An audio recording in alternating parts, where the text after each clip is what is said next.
Ladies and gentlemen, welcome to another episode of the Mid-Card Mess Podcast. I am your host, not one, not two, but all three faces of Jamal, and this is your wrestling news for the week.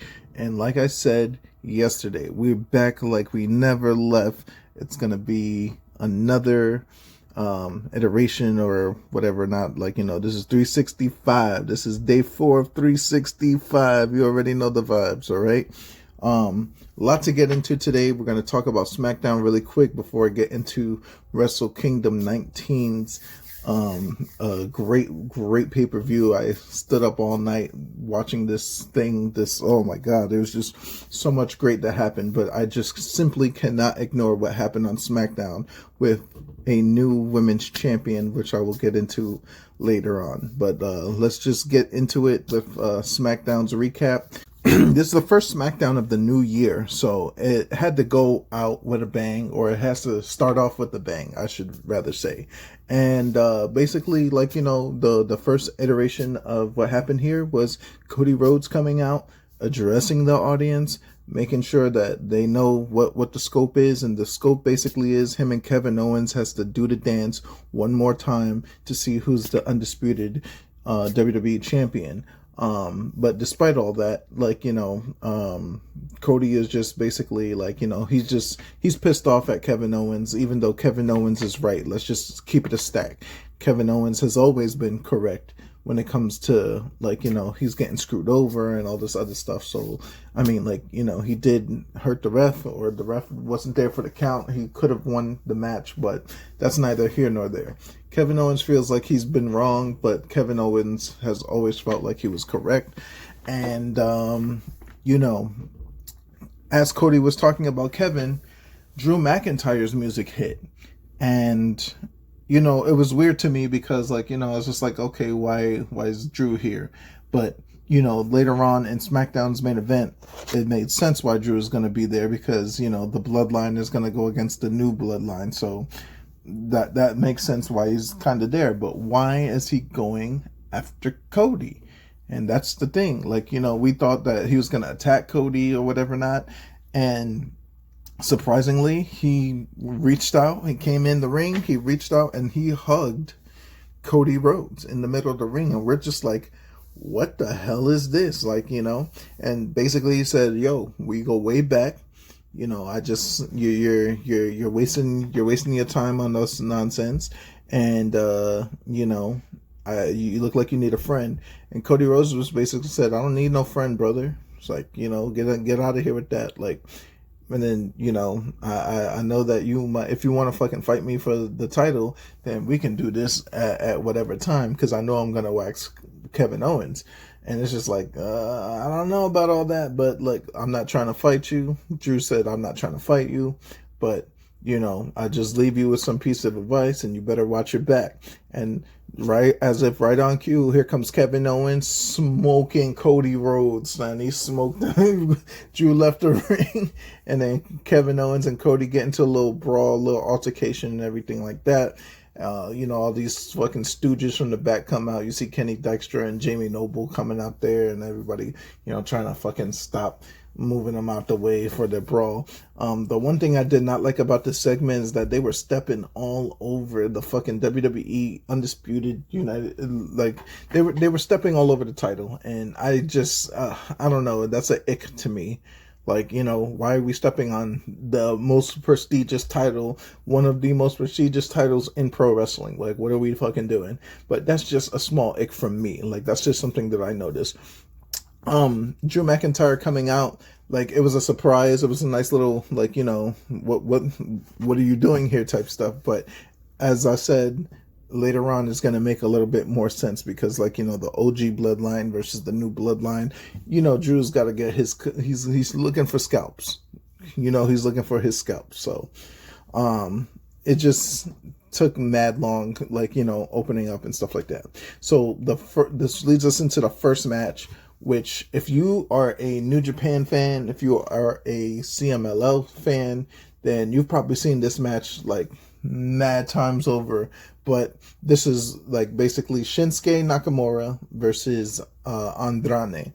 Now, when I say that you've seen this match mad times over, this is when Andrade was known as La Sombra and he wore a mask. But, like, that didn't change the fact of what kind of match that this was, because it was a banger. But Shinsuke Nakamura, ever since winning the United States Championship, has had this thing called aura. And, from being obscure in obscurity to now living in the aura that he's living in, like, it's kind of crazy. Like, how one match could change and revitalize your whole career. And he's just coming off of Pro Wrestling Noah like a couple days ago. Fucking he had an impressive performance wrestling out there in Pro Wrestling Noah, and it just shows like the partnership that with Noah and WWE is gonna be fucking really good. So hopefully there's more future to that. I mean, even Omos winning the GHC Heavyweight Tag Team Championships is a fucking thing. So, but back to SmackDown with Andrade and Shinsuke. Like, these guys put on a banger of a match. Like, they are really doing the damn thing. Andrade ends up losing to Shinsuke Nakamura, but celebration was cut short because LA Knight came out and Molly whopped Shinsuke Nakamura. Shinsuke left and retreated, and it's just like, he was just done. He left, but he was like, LA Knight grabbed the mic and he was just like, look, I'm looking to get my United States Championship back.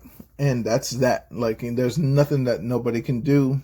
And with everybody saying LA Knight, yeah, we're trying to get the United States Championship back.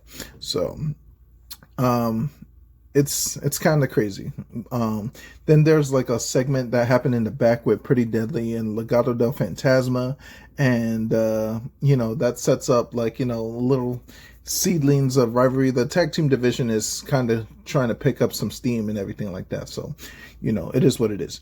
The next match on the docket was Michin versus Piper Niven. Obviously, Michin losing to Chelsea Green, the United States Women's Championship at Saturday Night Main Event. And Piper Niven is like, Chelsea Green's tag team partner and everything like that. So, it was really good to see, like, Michin get her flowers, like, doing her damn thing. I mean, Piper Niven, also a fantastic, phenomenal wrestler in her own right. But Michin picks up the win and basically is setting up momentum to go after Chelsea Green. Like, it's just going to be a thing. Chelsea and Michin got to run that back one more again. The DIY faces off against Motor City Machine Guns for the Tag Team Championship. And yeah, like, they had what you expected them to have, a fucking TNA match, which is quick tags, double team moves. Like, they were doing all types of things. Motor City Machine Guns and DIY just know how to have a great tag team match. And, it got to the point where the crowd was doing the de facto, this is awesome, this is awesome. They say that's for every fucking thing now, so it doesn't even make sense. But again, it was a decent showing, but Pretty Deadly then showed up and distracted the Motor City Machine Guns, so that way DIY could regain their advantage. But then Humberto and freaking Angel Garza showed up and chased Pretty Deadly around, and then it caused them to get the match all messed up, and there was no clear winner. Nobody freaking, like, the match just dissolved. Everybody just started beating each other up. So it saves DIY a tag championship. It also, like, didn't, like, mostly Machine Guns didn't lose. It was a no contest, so they didn't really, like, get pinned or freaking lose or nothing like that. So it just is what it is. That's just showing that SmackDown has a good tag team division on the way. And, this is everyone from the Street Profits to Legado del Fantasma, Pretty Deadly, DIY, Motor City Machine Guns. Like, it is what it is. After that, they did, like, a little promo promoting Naomi getting her one-on-one championship match against Nia Jax. It was a really good, decent little thing, and like we really thought that this time Naomi was gonna finally win the WWE Women's Championship again. Bianca Belair accompanied Naomi to the ring, and Candice LeRae accompanied Nia Jax. Nia Jax was pretty perplexed because we didn't know where she doesn't know where Tiffany Stratton is. Like she's been looking for her all night, and they just been like where the hell's Tiffany Stratton? So Nia and Naomi have this incredible match, even to the point where Naomi was using freaking Samoan drops and doing like Uso type moves and shit like that. She was calling to her family's bloodline, if I could say. But in the end, Candice LeRae tried to interfere in the match. Bianca Belair got in the way with that, and then freaking Nia Jax came and mollywopped Bianca Belair. Bianca Belair gets knocked into the stairs, and then Naomi gets back in the ring, and it looks like Naomi did like this huge counter, but she was about to win, and then Tiffany Stratton's music hit. And then after Tiffany Stratton music hit, she's run down to the ring with the second ref. She does the distraction. I'm cashing in. And then freaking, then she reneges the cash in. She takes the briefcase and she mollywops Naomi in the face. And yeah, that really cost Naomi, because then Nia Jax hit her with the Annihilator to then win the match. And Nia Jax still your WWE Women's Champion. But then she attacked not only Nia Jax but Candice LeRae afterwards, and then threw Bianca Belair out of the ring, and then cashed in the Money in the Bank. Once she hit her Tiffy Time trademark moonsault, the prettiest moonsault ever, she pins Nia Jax and then leaves SmackDown, like the first SmackDown of the new year, the WWE Women's Champion. It is officially Tiffy time, and now we'll see what that means, because geez, man, Tiffany Stratton is a stud. Like, she could be the next Charlotte, she could be the next Bayley, she could be the next Becky, she could be the next Sasha, Squasha Banks, Mercedes Moné. It doesn't even matter at this point. Like, all I know is that she's an NXT homegrown talent that freaking started from the bottom, and now she's here. And now that she's here, we'll see what she can do. Maybe, like, she got a lot to answer for, because Candice LeRae and Nia Jax is not going to take that lying down. Naomi's not going to take that lying down. Freaking Bianca Belair's not going to take that lying down. So it's just a thing. We still don't know who attacked Jade. We still don't know when Charlotte's going to come back on probably the Royal Rumble, which is going to be at the end of the month. So but that was a good little SmackDown to start off the new year and kick us off. But now it's time to talk about Wrestle Kingdom number 19. There's been 19 Wrestle Kingdoms. This one is a little different because, like, finally, in the first time in like 11 years, the main event is not Tetsuya Naito. It's not Hiroshi Tanahashi. It's not Kazuchika Okada. It's not Kenny Omega. It's not Kota Ibushi. It's not everybody. Like, it's not the usual suspects. This is a brand new era in New Japan, because we got the IWGP World Heavyweight Champion Zack Sabre Jr. defending against Shota Umino, who happens to be Red Shoes' son. Red Shoes is the guy who referees most of the matches, especially main event matches like that. He's gonna actually ref for his son's match, which I thought was a little biased. They could have had another ref, but who else but Red Shoes gonna do what he does, like, type shit. So it is what it is. We start off Wrestle Kingdom with the pre-show match. It was like a mini Royal Rumble with 17 guys. What makes the New Japan Rambo different is that it's like, pinfall, you could throw them out or whatever, not, and that's the difference between that and the Royal Rumble. And obviously it's only 17 guys. What makes this year's different was they had the IWGP World Heavyweight Championship number one contender slot on the line. So whoever won this match was going to be the number one contender. The King of Pro Wrestling Championship has been relinquished and retired.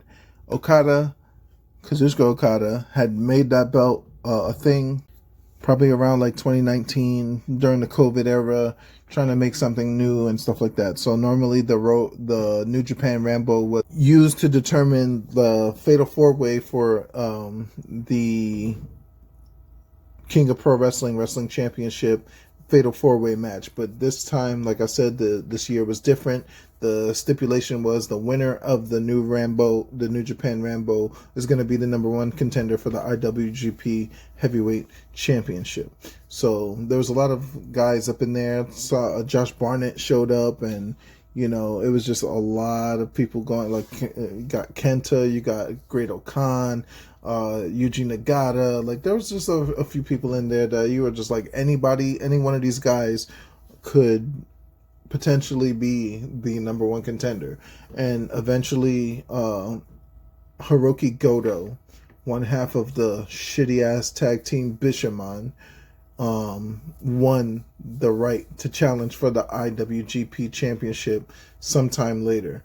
And I hope it's sooner than later, because again, he's one of those guys that also needs to pack it the fuck up, because he is one of those not so much to say legends, but he's been like a 3-time G1 Climax winner. He's been IWGP Heavyweight Champion before, but like it's just it is what it is. Like I don't really like seeing Hiroki Goto wrestle. Like he's nice, but it's like he's old, man. It's done. It's packed up. Let's get time for get these new faces, get new people in.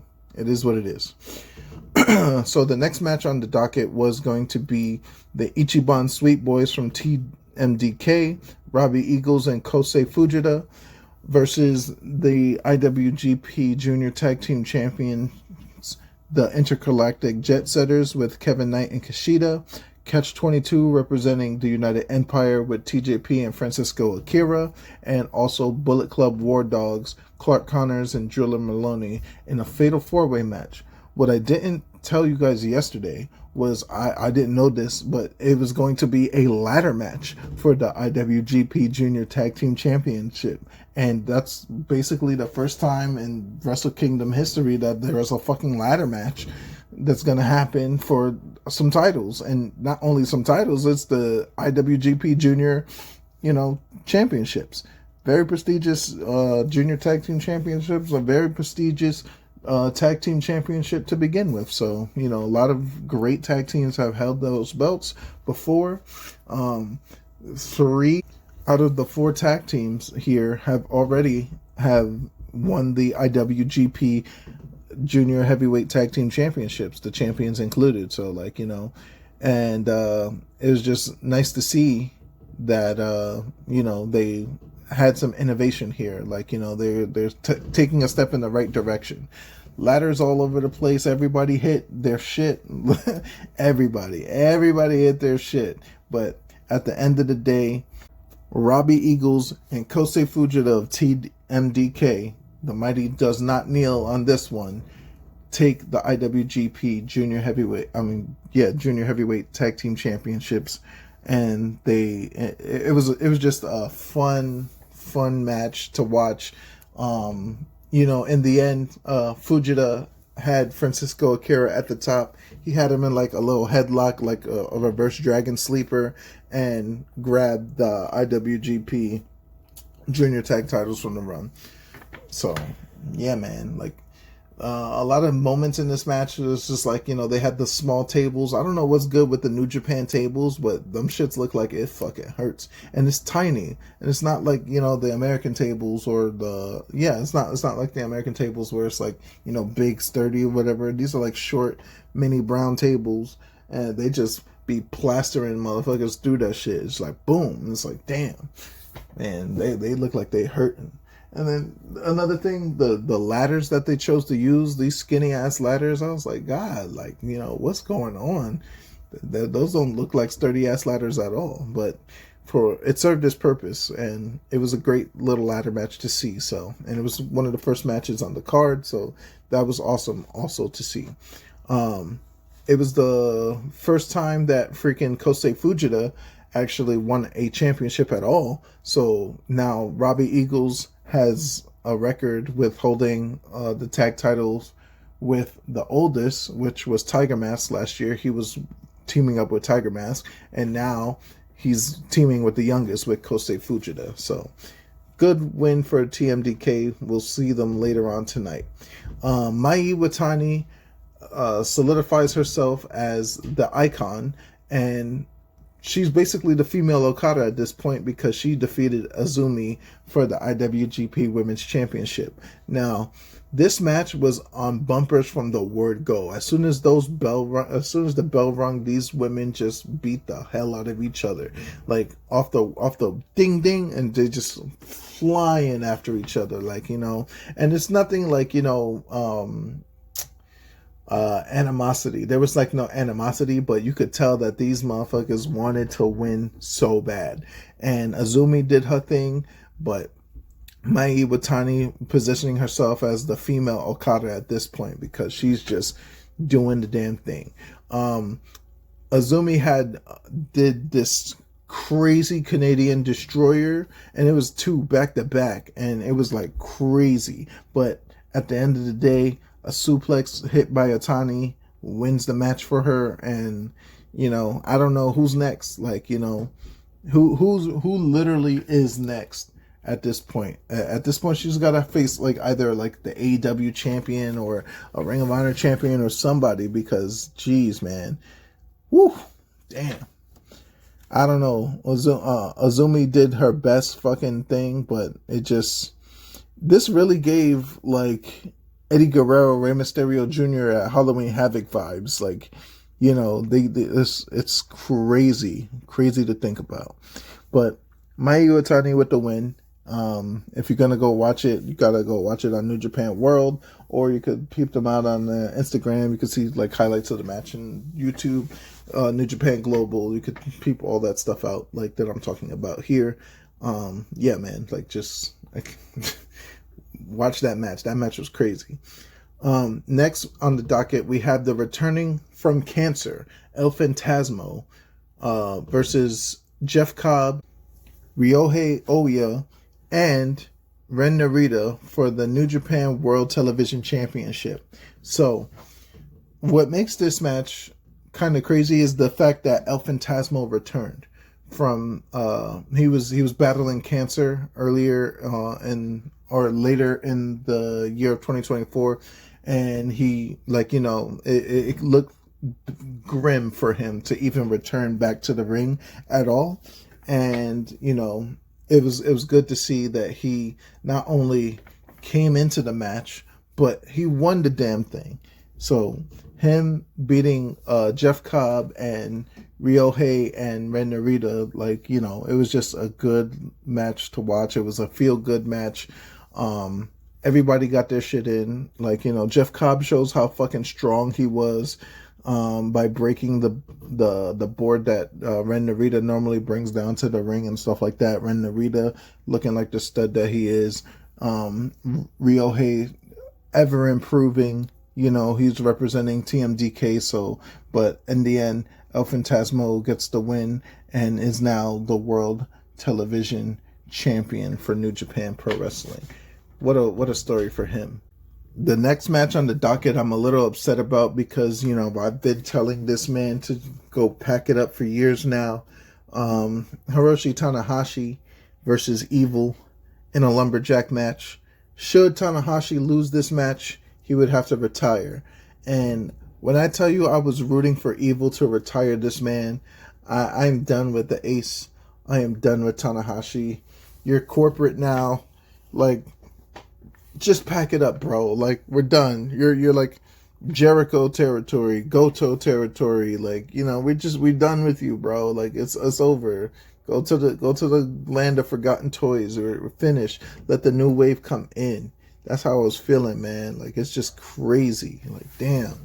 But in the end, Tanahashi defeated Evil, even though Evil did so much dirty tactics and, smacking Tanahashi with chairs, spray painting freaking Master Wato like on the outside. He's just like doing everything he can to destroy Tanahashi physically and mentally. But in the end, Tanahashi ends up winning the match. After the match is what what everybody is talking about for this match in particular, because after the match was over, then House of Torture just went after Tanahashi and beat the brakes off of this man. And just right as they were about to beat the crap out of him after the cruel beatdown, here comes Katsuyori Shibata, and he saves Tanahashi's ass again. But that's not all. Here's the kicker. Shibata asked for the mic, and he basically said, "Yo, Tanahashi, if you're not tired, I want you to have one more match with me tomorrow," which is now today. And he's going to wrestle him at Wrestle Dynasty 1-on-1, Tanahashi versus Shibata. Oh my God. Like, I don't know how to feel about this. Like, some people are like, oh my God, it's a dream match. I can't believe it. Like, no, I just want Shibata to smoke this man and then call it a day. Like that match it's like Shibata's already, like, I'm not going to say he's boring, but Shibata's already stale. And then you're going to add him with freaking old ass ace Tanahashi. Like, come on, man. I'm done. Bruh. That match is going to probably be the sleeper match for me. They could surprise me. The two old men could surprise me. I don't know. Maybe, maybe not. But, this is Tanahashi's last year anyway. So that's about it. Like, that's all I could say about that. So, the next match was one of the matches of the night, I think. And this was, title for title, the Never Openweight Championship and the AEW International Championship on the line. Shigo Takagi versus Konosuke Teshikata.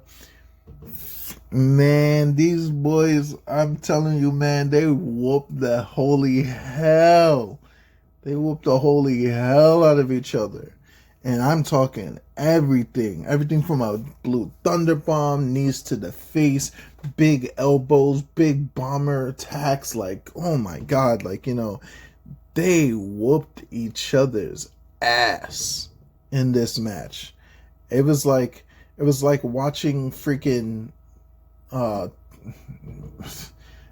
this was like watching Taz and Bam Bam Bigelow. This was like watching, Andre the Giant versus Hulk Hogan at WrestleMania 3. This was like, Ultimate Warrior and Hogan at WrestleMania 6. Like, that's how this match was like. It was just like, oh my God, who's gonna win, bro? Like, get out of here. This was Brock and Bobby at the Royal Rumble some time ago. This was Batista and Cena in the ring. Like, jeez, man. Like, God, smoked them, son. Undertaker and Kane type shit.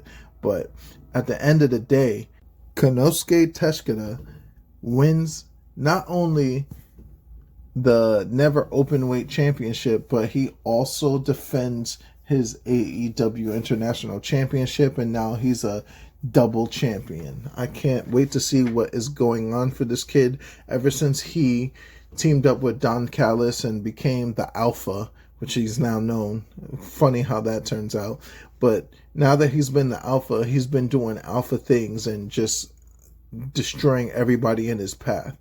Man, this kid's got a bright future, and I hope nothing but the best for Takeshita.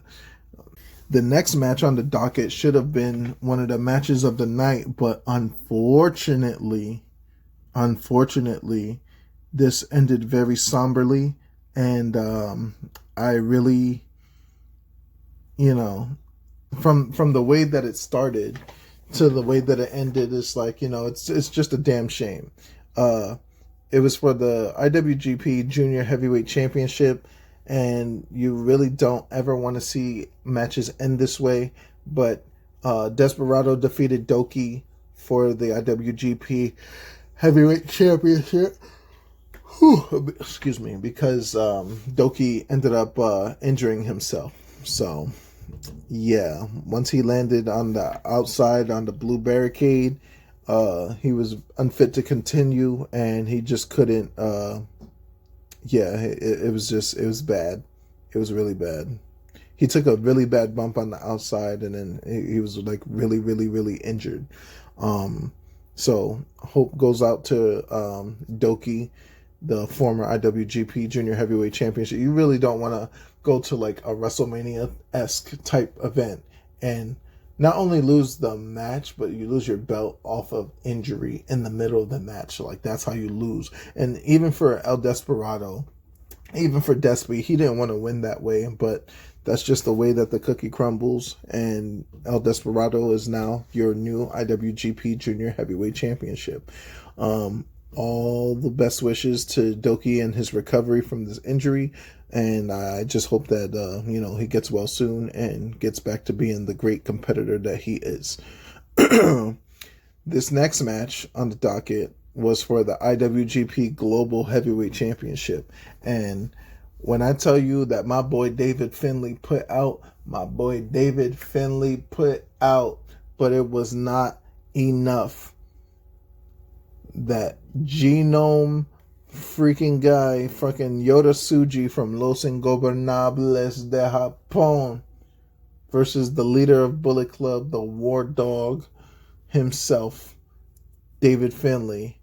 And these two, man, these two had a banger of a match. Like, when I say, like, I didn't know how strong David Finlay was until this match. Yoda Tsuji is not a small guy, bro. Like, he's like 6'7", 300 something pounds and whatever not. And David Finlay's power bombing him, dominating him, like fucking. When I say dominating him, I'm talking about Bobby Lashley's Dominator, right? He hit that thing 3 times in a row, back to back, like picked him up, Dominator, picked him up, Dominator, picked him up, Dominator, back to back to back to back to back. Like, god damn, son, like, whoa. I didn't know he was that strong. But, it wasn't enough. It really wasn't enough. And this is what I mean by having new stars, having true new stars become somebody. And for Yoda Tsuji to do this at Wrestle Kingdom against a competitor like David Finlay, leader of the Bullet Club type stuff. So it was good. It was good to see. David Finlay just couldn't get the job done against Yoda Tsuji. That gene blaster, which is like a spear, and like I said, he's not a small guy, but jeez, man. Finlay, a notable moment in the match. Finlay's entrance was basically him as Brian Fury from Tekken. And it slapped. It really did. Like, he had the big machine gun and everything, and he was just shooting in the air. Like, the fireworks came out and everything like that. So that was pretty sick. And he dressed as Brian Fury. So it was nice to see. But at the end of the night, freaking Yoda Tsuji, congrats to you for becoming the new global heavyweight championship. He's only the 4th one. That title is basically replaced the IWGP Intercontinental Championship for New Japan. So, it was good to see. Sliding on over into another Los Ingobernables de Japón match, you had Tetsuya Naito versus Hiromu Takahashi. Now, 5 years ago, this match should have happened, but because of COVID, like, the match never happened. And mind you, when this match was originally made 5 years ago, Hiromu Takahashi was the IWGP Junior Heavyweight the IWGP Junior Heavyweight Champion, and Tetsuya Naito was the IWGP Heavyweight Champion. So it was going to be a junior versus, or it was going to be the junior, the number 1 junior heavyweight in the world versus the number 1 heavyweight in the world at that time, Tetsuya Naito. It was going to be them going against each other. They never wrestled each other before. And there's obviously there's just so much that goes with 2 teammates facing off against each other. I believe last year when they won World Tag League, and I'm talking Tetsuya Naito and Hiromu Takahashi, when they won World Tag League, They didn't really like try to go about it with the match until they teamed up with each other and they were just talking about, hey, we still gotta have that match. We gotta have that match. So it began good. The interesting thing about this match is that Tetsuya Naito had surgery on his eye, and because like he can't fucking see and type shit. So it's crazy to me that he was double vision, blurred vision, doing the things that he's doing. And yeah, man, they just had a really great match.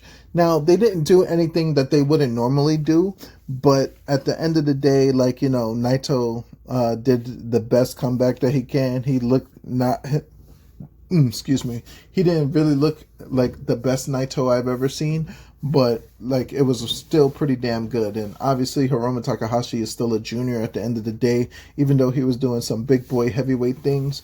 But yeah, man, at the end of the day, Naito hit the Destino and got the victory.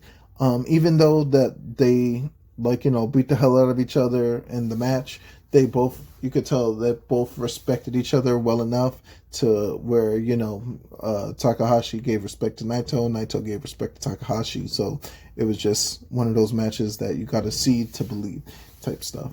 So, man, what a match.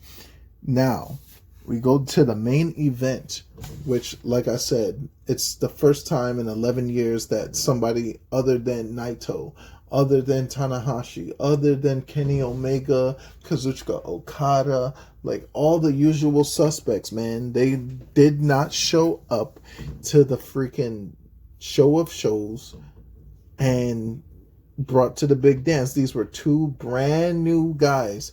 Zack Sabre Jr.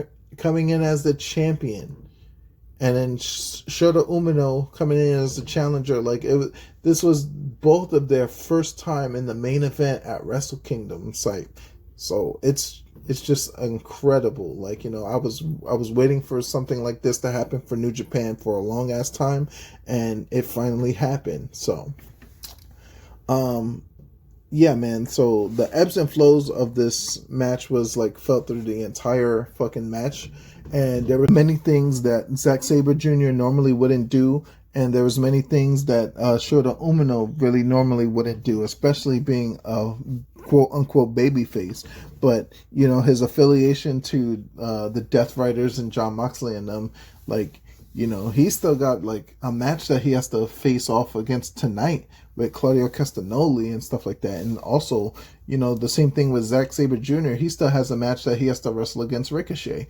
But those matches change depending on who won the IWGP Heavyweight Championship, because whoever had that match or whoever wins this match is going to have the IWGP Heavyweight Championship on the line in the next one. So Ricochet has a wonderful opportunity tonight to face off against Zack Sabre Jr., who eventually ends up winning this match.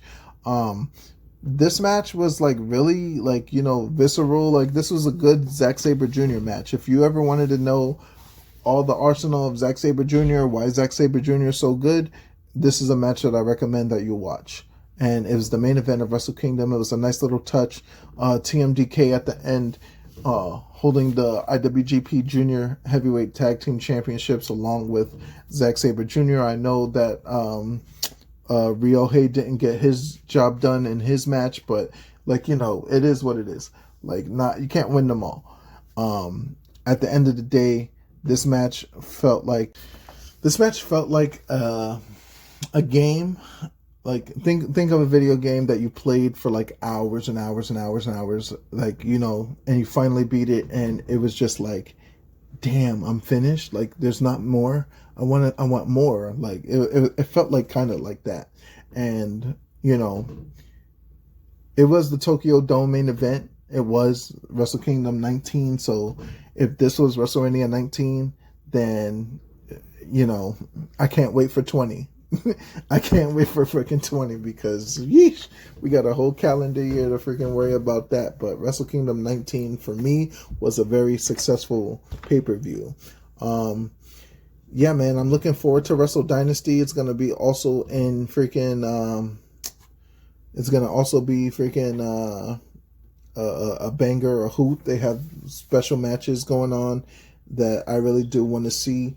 The Fatal 4-Way with the representation of, I believe it's Stardom, CMLL, Ring of Honor, and AEW. So that's going to be a thing. Zack Sabre Jr. versus Ricochet, IWGP Heavyweight Championship on the line.